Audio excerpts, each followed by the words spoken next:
Durga jewellers తెలంగాణలో మొట్టమొదటి factory outlet మన కొత్తపేటలో ఫిబ్రవరి 14న గొప్ప శుభారంభం. శ్రీ గణేశాయ నమః. శ్రీకంఠపుత్ర హరినందన విశ్వమూర్తి లోకైకనాథ కరుణాకర చారుమూర్తి श्रीकेशवात्मज सुमनोहर सत्यमूर्ते श्रीभूतनाथ भगवन् तव सुप्रभातम्. श्रीविष्णुरुद्रसुतमङ्गलकोमलाङ्ग देवाधिदेव जगदीश सरोजनेत्र कान्तारवास सुरमानव वृन्द सेव्य श्रीभूतनाथ भगवन् तव सुप्रभातम्. आशानुरूप फलदायक कान्तमूर्ते ईशानकेशवसुत मणिकण्ठ सुदिव्यमूर्ते भक्तेश भक्तहृदय स्थित भूमिपाल श्रीभूतनाथ भगवन् तव सुप्रभातम्.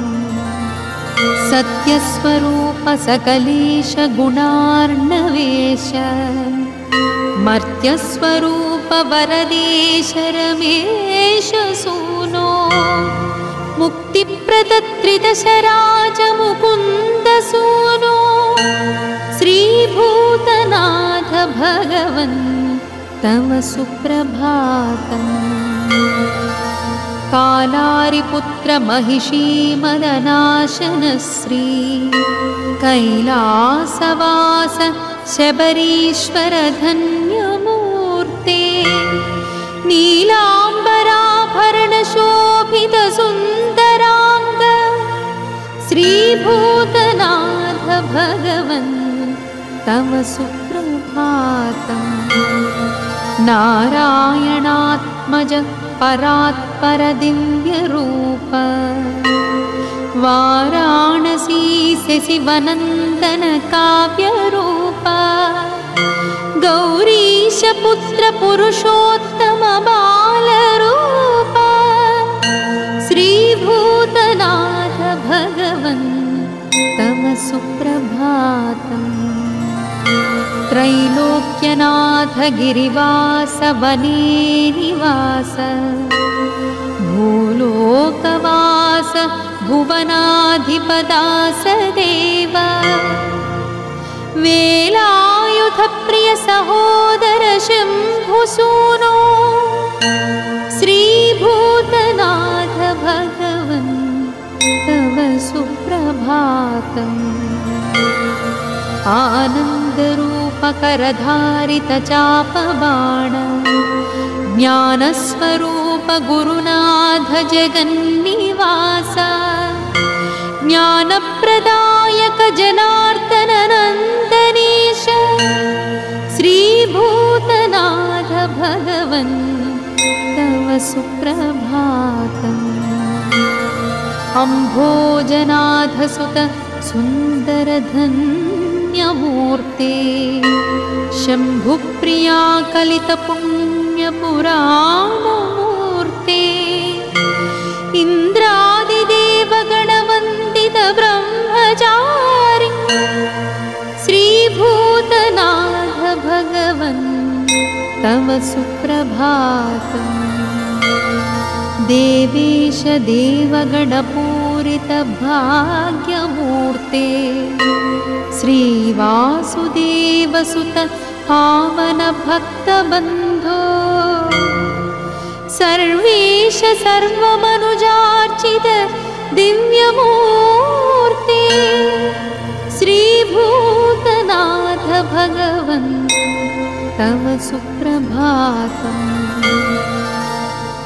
नारायणात्मज सुरेश नरेश भक्तलोकेश केशव शिवात्मज भूतनाथ श्रीनारदादि मुनिपुङ्गव पूजितेश श्रीभूतनाथ भगवन् तव सुप्रभातम् आनन्दरूप सुरसुन्दरदेहधारिन् शर्वात्मज शबरीश सुरालयेश सुगरीश नित्यात्मसौख्यवरदायक देवदेव श्रीभूतनाथ भगवन् तव सुप्रभातम् सर्वेश सर्वमनुजार्चित सर्वपापसंहारकारक चिदात्मक रुद्रसूनो सर्वेश सर्वगुणपूर्ण कृपाम्बुराशे श्रीभूतनाथ भगवन् तव सुप्रभातम् ओंकाररूप जगदीश्वर भक्तबन्धो पङ्केरुहाक्ष पुरुषोत्तम कर्म साक्षी माङ्गल्यरूप मणिकण्ठ मनोभिराम श्रीभूतनाथ भगवन् तव सुप्रभातम् इति श्री अय्यप्पस्वामिनः सुप्रभातं सम्पूर्णम्।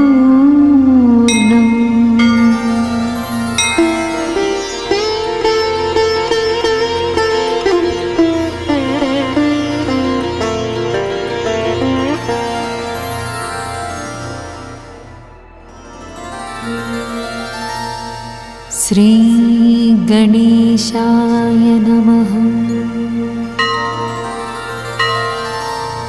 श्रीकण्ठपुत्र हरिनन्दन विश्वमूर्ते लोकैकनाथ करुणाकर चारुमूर्ते श्रीकेशवात्मज सुमनोहर सत्यमूर्ते श्रीभूतनाथ भगवन् तव सुप्रभातम्।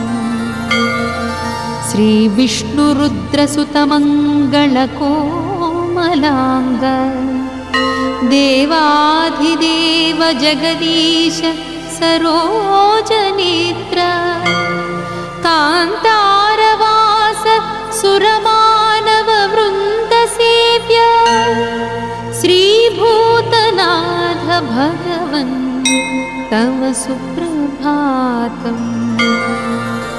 आशानुरूप फलदायक कान्तमूर्ते ईशानकेशवसुत मणिकण्ठ सुदिव्यमूर्ते भक्तेश भक्तहृदयस्थित भूमिपाल श्रीभूतनाथ भगवन् तव सुप्रभातम्। सत्यस्वरूप सकलेश गुणार्णवेश मर्त्यस्वरूप वरदेश रमेश सूनो मुक्तिप्रदत्रिदशराज मुकुन्द सूनो श्रीभूतनाथ भगवन् तव सुप्रभातम्। कालारिपुत्र महिषी मदनाशन श्री कैलासवास शबरीश्वर धन्यमूर्ते नीलाम्बराभरण शोभित सुन्दरांग श्रीभूतनाथ भगवन् तव सुप्रभातम्। नारायणात्मज परात्पर दिव्यरूप वाराणसी शशिवनन्दन काव्यरूप गौरीश पुत्र पुरुषोत्तम बालरूप श्रीभूतनाथ भगवन् तव सुप्रभातम्। त्रैलोक्यनाथ गिरिवास वने निवास भूलोकवास भुवनाधिपदास देव वेलायुध प्रिय सहोदर शम्भुसूनो श्रीभूतनाथ भगवन् तव सुप्रभातम्। आनन्दरूपकरधारित चापबाण ज्ञानस्वरूप गुरुनाथ जगन्निवास ज्ञानप्रदायक जनार्दन नन्दनीश श्रीभूतनाथ भगवन् तव सुप्रभातम्। अम्भोजनाथ सुत सुन्दर धन्यमूर्ते शम्भुप्रिया कलित पुण्यपुराणमूर्ते इन्द्रादिदेव गणवन्दित ब्रह्मचारि श्रीभूतनाथ भगवन् तव सुप्रभातम्। देवेश देवगणपूरित भाग्यमूर्ते श्रीवासुदेव सुत पावन भक्तबन्धो सर्वेश सर्वमनुजार्चित दिव्यमूर्ते श्रीभूतनाथ भगवन् तव सुप्रभातम्। नारायणात्मज सुरेश नरेश भक्तलोकेश केशव शिवात्मज भूतनाथ श्रीनारदादि मुनिपुङ्गव पूजितेश श्रीभूतनाथ भगवन् तव सुप्रभातम्। आनन्दरूप सुरसुन्दर देहधारिन् शर्वात्मज शबरीश सुरालयेश सुगरीश नित्यात्म सौख्यवरदायक देवदेव श्रीभूतनाथ भगवन् तव सुप्रभातम्। सर्वेश सर्वमनुजार्चित सर्वपापसंहारकारक चिदात्मक रुद्रसूनो सर्वेश सर्वगुणपूर्ण कृपाम्बुराशे श्रीभूतनाथ भगवन् तव सुप्रभातम्। ओंकाररूप जगदीश्वर भक्तबन्धो पङ्केरुहाक्ष पुरुषोत्तम कर्म साक्षी माङ्गल्यरूप मणिकण्ठ मनोभिराम श्रीभूतनाथ भगवन् तव सुप्रभातम्। इति श्री अय्यप्प स्वामिनः सुप्रभातं सम्पूर्णम्।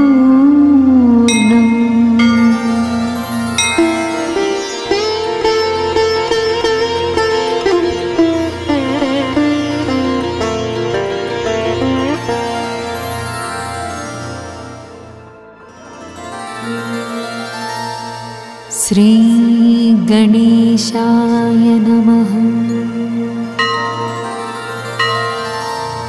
श्रीकण्ठपुत्र हरिनन्दन विश्वमूर्ते लोकैकनाथ करुणाकर चारुमूर्ते श्रीकेशवात्मज सुमनोहर सत्यमूर्ते श्रीभूतनाथ भगवन् तव सुप्रभातम्। श्रीविष्णुरुद्रसुतमङ्गलकोमलाङ्ग देवाधिदेव जगदीश सरोजनेत्र कान्तारवास सुरमानववृन्दसेव्य श्रीभूतनाथ भगवन् तव सुप्रभातम्। आशानुरूपफलदायककान्तमूर्ते ईशानकेशवसुत मणिकण्ठसुदिव्यमूर्ते भक्तेश भक्तहृदयस्थितभूमिपाल श्रीभूतनाथ भगवन् तव सुप्रभातम्। सत्यस्वरूप सकलेश गुणार्णवेश मर्त्यस्वरूप वरदेश रमेश सूनो मुक्तिप्रदत्रिदशराज मुकुन्द सूनो श्रीभूतनाथ भगवन् तव सुप्रभातम्। कालारिपुत्र महिषीमदनाशनश्री कैलासवास शबरीश्वर धन्यमूर्ते नीलाम्बराभरणशोभित सुन्दराङ्ग श्रीभूतनाथ भगवन् तव सुप्रभातम्। नारायणात्मज परात्पर दिव्यरूप वाराणसी शशिवनन्दन काव्यरूप गौरीश पुत्र पुरुषोत्तम बालरूप श्रीभूतनाथ भगवन् तव सुप्रभातम्। त्रैलोक्यनाथ गिरिवास वने निवास भूलोकवास भुवनाधिपदास देव वेलायुध प्रिय सहोदर शम्भुसूनो श्रीभूतनाथ भगवन् तव सुप्रभातम्।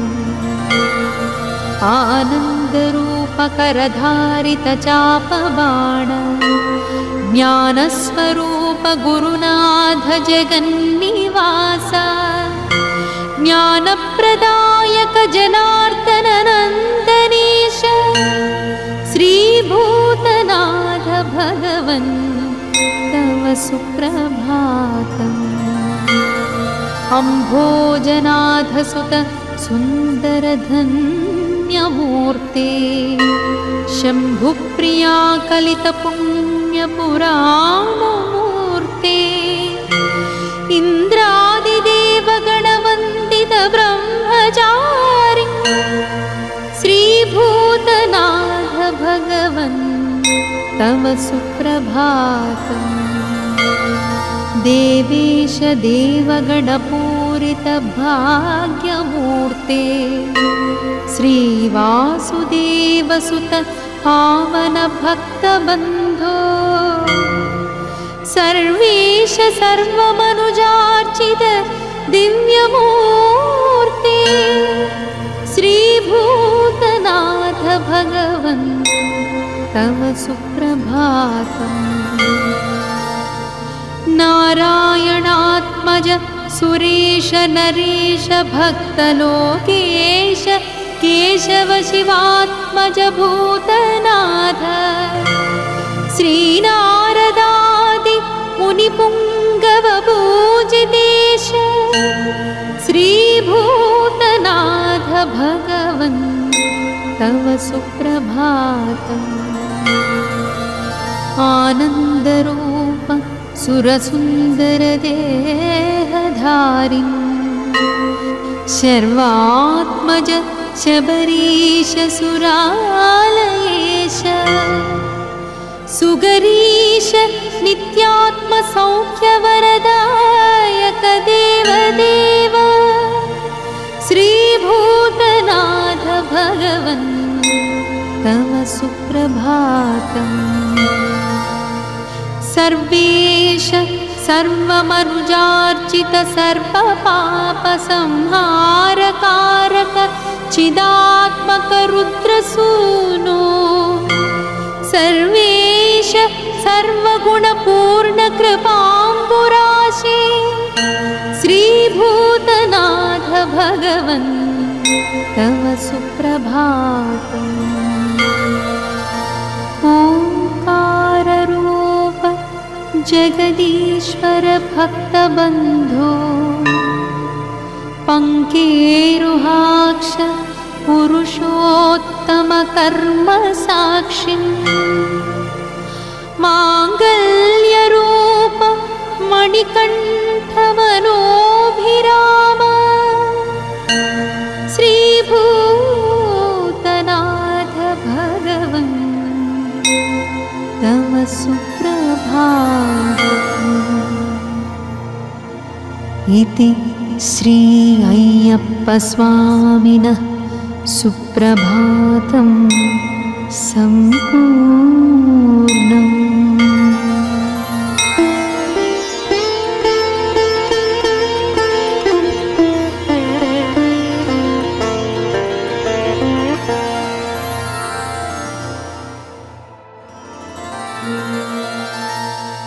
श्री गणेशाय नमः।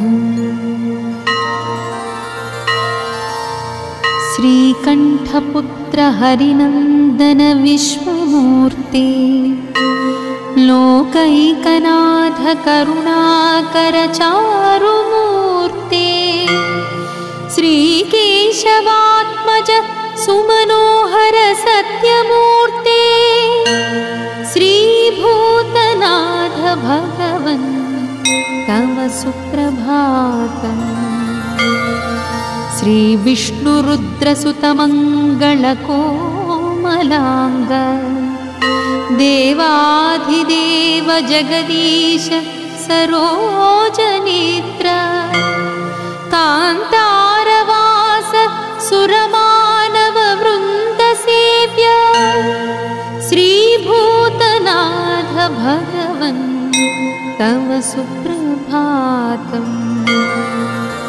आशानुरूप फलदायक कान्तमूर्ते ईशानकेशवसुत मणिकण्ठ सुदिव्यमूर्ते भक्तेश भक्तहृदयस्थित भूमिपाल श्रीभूतनाथ भगवन् तव सुप्रभातम्।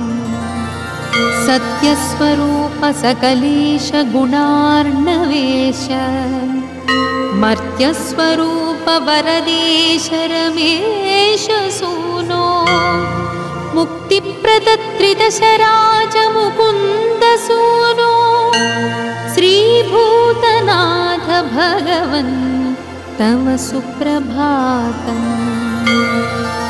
कालारिपुत्र महिषी मदनाशन श्री कैलासवास शबरीश्वर धन्यमूर्ते नीलाम्बराभरण शोभित सुन्दरांग श्रीभूतनाथ भगवन् तव सुप्रभातम्।